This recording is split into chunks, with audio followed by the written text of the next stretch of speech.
ನಮಸ್ಕಾರ ಸ್ನೇಹಿತರೆ, ಇಂದು ನಾವು ಹನುಮಂತನಿಗೆ ಯಾವ ನೈವೇದ್ಯಗಳನ್ನು ಅರ್ಪಿಸಬಹುದು, ಅವುಗಳ ಮಹತ್ವವೇನು ಮತ್ತು ಅವುಗಳಲ್ಲಿ ಪ್ರಮುಖವಾದ ನೈವೇದ್ಯ ಯಾವುದು ಎಂಬುದನ್ನು ಶಾಸ್ತ್ರ ಮತ್ತು ಸಂಪ್ರದಾಯದ ಆಧಾರದ ಮೇಲೆ ತಿಳಿದುಕೊಳ್ಳೋಣ.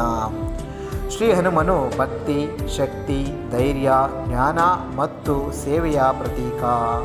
ಭಕ್ತಿಯಿಂದ ಅರ್ಪಿಸುವ ಯಾವುದೇ ಶುದ್ಧ ಆಹಾರವನ್ನು ಅವರು ಸಂತೋಷದಿಂದ ಸ್ವೀಕರಿಸುತ್ತಾರೆ.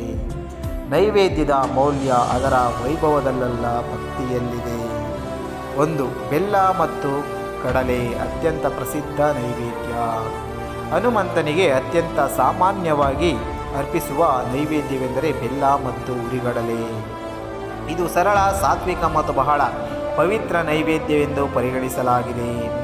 ಮಂಗಳವಾರ ಮತ್ತು ಶನಿವಾರ ಈ ನೈವೇದ್ಯವನ್ನು ಅರ್ಪಿಸಿದರೆ ಶುಭಕರ ಎಂದು ಅನೇಕ ಭಕ್ತರು ಹಾಗೂ ಸಂಪ್ರದಾಯಗಳು ಹೇಳಲಾಗುತ್ತದೆ. 2. ಬೆಣ್ಣೆ. ಬಾಲ ಹನುಮನಿಗೆ ಬೆಣ್ಣೆ ಅತ್ಯಂತ ಪ್ರಿಯವಾದ ನೈವೇದ್ಯವೆಂದು ಅನೇಕ ದೇವಾಲಯಗಳಲ್ಲಿ ಪ್ರಸಿದ್ಧವಾಗಿದೆ. ಶುದ್ಧ ಗೋವಿನ ಹಾಲಿನ ಬೆಣ್ಣೆಯನ್ನು ಅರ್ಪಿಸಿ ನಂತರ ಪ್ರಸಾದವಾಗಿ ಸ್ವೀಕರಿಸಲಾಗುತ್ತದೆ. 3. ಬಾಳೆಹಣ್ಣು. ಬಾಳೆಹಣ್ಣು ಶುದ್ಧತೆ ಮತ್ತು ಸಮೃದ್ಧಿಯ ಸಂಕೇತವಾಗಿದೆ. ಸುಲಭವಾಗಿ ದೊರೆಯುವ ಮತ್ತು ಎಲ್ಲರೂ ಅರ್ಪಿಸಬಹುದಾದ ಅತ್ಯುತ್ತಮ ಫಲಗಳಲ್ಲಿ ಇದು ಒಂದು.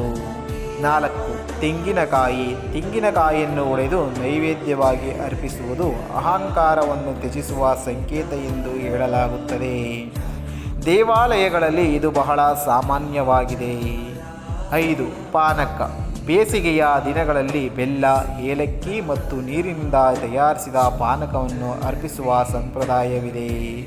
ಇದು ಶೀತಲತೆ ಮತ್ತು ಸಾತ್ವಿಕತೆಯ ಸಂಕೇತವಾಗಿದೆ. 6. ವಡೆಮಾಲೆ. ದಕ್ಷಿಣ ಭಾರತದಲ್ಲಿ ಹನುಮಂತನಿಗೆ ವಡೆಮಾಲೆ ಸಮರ್ಪಿಸುವ ಸಂಪ್ರದಾಯ ಬಹಳ ಪ್ರಸಿದ್ಧವಾಗಿದೆ.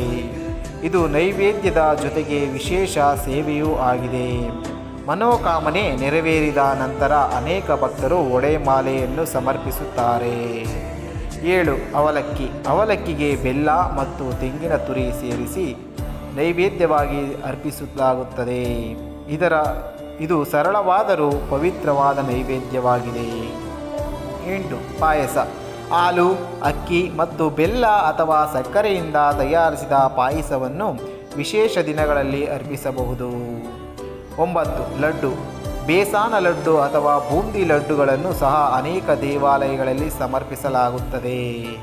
10. ಪಂಚಾಮೃತ. ಹಾಲು, ಮೊಸರು, ತುಪ್ಪ, ಜೇನು ಮತ್ತು ಸಕ್ಕರೆಯಿಂದ ತಯಾರಿಸಿದ ಪಂಚಾಮೃತವನ್ನು ಅಭಿಷೇಕದ ನಂತರ ನೈವೇದ್ಯವಾಗಿ ಅರ್ಪಿಸಬಹುದು. ಹನುಮನಿಗೆ ಅತ್ಯಂತ ಪ್ರಮುಖವಾದ ನೈವೇದ್ಯ ಯಾವುದು? ಸಂಪ್ರದಾಯದ ಪ್ರಕಾರ ಹನುಮನಿಗೆ ಬೆಲ್ಲ ಮತ್ತು ಹುರಿಗಡಲೆ ಅತ್ಯಂತ ಪ್ರಮುಖ ಹಾಗೂ ಪ್ರಸಿದ್ಧ ನೈವೇದ್ಯಗಳಲ್ಲಿ ಒಂದಾಗಿದೆ. ಅದರ ನಂತರ ಬೆಣ್ಣೆ ಮತ್ತು ವಡೆಮಾಲೆಗೆ ವಿಶೇಷ ಸ್ಥಾನವಿದೆ. ಆದರೆ ನೆನಪಿಡಿ, ಹನುಮಂತನನ್ನು ಭಕ್ತಿಯನ್ನೇ ಮುಖ್ಯವಾಗಿ ಸ್ವೀಕರಿಸುತ್ತಾನೆ. ದುಬಾರಿ ನೈವೇದ್ಯಕ್ಕಿಂತ ಶುದ್ಧ ಮನಸ್ಸಿಂದ ಅರ್ಪಿಸಿದ ಸರಳ ನೈವೇದ್ಯವೇ ಶ್ರೇಷ್ಠ. ನೈವೇದ್ಯ ಅರ್ಪಿಸುವ ವಿಧಾನ: ಮೊದಲು ಸ್ನಾನ ಮಾಡಿ ಶುದ್ಧ ವಸ್ತ್ರವನ್ನು ಧರಿಸಿ ಹನುಮಂತನ ಮುಂದೆ ದೀಪ ಮತ್ತು ಧೂಪ ಹಚ್ಚಿ ಓಂ ಶ್ರೀ ಹನುಮತಯೇ ನಮಃ, ಓಂ ಆಂಜನೇಯಾಯ ನಮಃ ಎಂದು ಜಪಿಸಿ ನಂತರ ನೈವೇದ್ಯವನ್ನು ಅರ್ಪಿಸಿ. ಸ್ವಲ್ಪ ಸಮಯದ ನಂತರ ಅದನ್ನು ಪ್ರಸಾದವಾಗಿ ಎಲ್ಲರಿಗೂ ಹಂಚಿ. ಗಮನಿಸಬೇಕಾದ ವಿಷಯಗಳು: ನೈವೇದ್ಯವನ್ನು ಸ್ವಚ್ಛವಾಗಿ ಮತ್ತು ಸಾತ್ವಿಕವಾಗಿ ತಯಾರಿಸಬೇಕು. ಹಾಳಾದ ಮತ್ತು ಹಳೆಯ ಆಹಾರವನ್ನು ಅರ್ಪಿಸಬಾರದು. ಈರುಳ್ಳಿ, ಬೆಳ್ಳುಳ್ಳಿ ಹಾಗೂ ಮದ್ಯ, ಮಾಂಸಾಹಾರವನ್ನು ದೇವರ ನೈವೇದ್ಯಕ್ಕಾಗಿ ಬಳಸಬಾರದು. ಭಕ್ತಿಯಿಂದ ಅರ್ಪಿಸಿದ ಯಾವುದೇ ಶುದ್ಧ ಸಸ್ಯಾಹಾರಿ ಆಹಾರವನ್ನು ದೇವರು ಸ್ವೀಕರಿಸುತ್ತಾನೆ. ಕೊನೆಯದಾಗಿ, ಹನುಮಂತನ ಕೃಪೆ ಪಡೆಯಲು ದೊಡ್ಡ ಕಾಣಿಕೆಗಳ ಅಗತ್ಯವಿಲ್ಲ.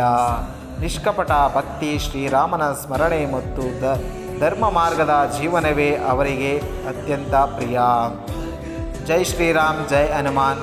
ಈ ಮಾಹಿತಿ ನಿಮಗೆ ಇಷ್ಟವಾಗಿದ್ದರೆ ನಿಮ್ಮ ಸ್ನೇಹಿತರೊಂದಿಗೆ ಹಂಚಿಕೊಳ್ಳಿ. ಇಂತಹ ಇನ್ನಷ್ಟು ಧಾರ್ಮಿಕ ಮತ್ತು ಆಧ್ಯಾತ್ಮಿಕ ಮಾಹಿತಿಗಾಗಿ ನಮ್ಮ ಚಾನಲನ್ನು ಸಬ್ಸ್ಕ್ರೈಬ್ ಮಾಡಿ. ಕೊನೆಯದಾಗಿ ಜೈ ಶ್ರೀರಾಮ್ ಎಂದು ಕಮೆಂಟ್ ಮಾಡಿ.